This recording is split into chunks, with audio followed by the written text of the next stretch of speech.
Hello, I'm Jurrien Timmer, and welcome to Timmer Time.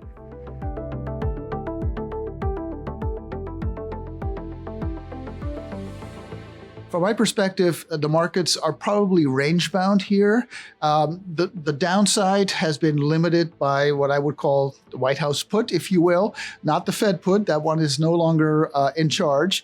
But when the markets went into a tailspin back in March and April, down 20%, those reciprocal tariffs that were very, very aggressive were walked back, at least temporarily. And so the fact that the markets are, at least think they are, in charge is one important variable here to think about.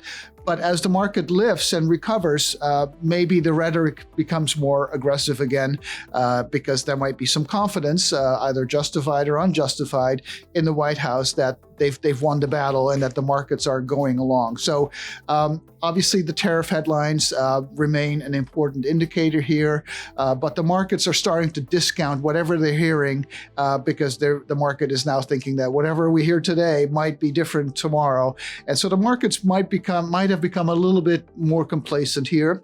And then on the other side, as the market does recover, we have interest rates, or long-term interest rates, I should say, bond yields, to think about as another hurdle. Really, since 2022, the market has been affected much more so than in the past by rising yields because those yields are now competitive with equities.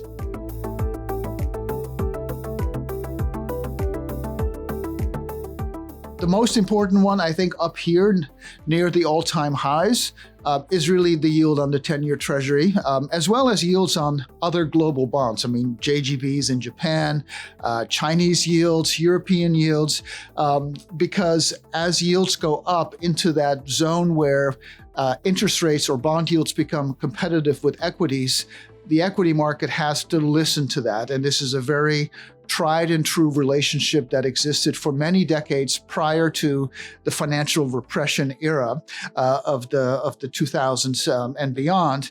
And so the idea is, and this is the Fed model, that if you take the PE on the 10-year Treasury, so the inverse of the yield, at 5%, that PE is 20.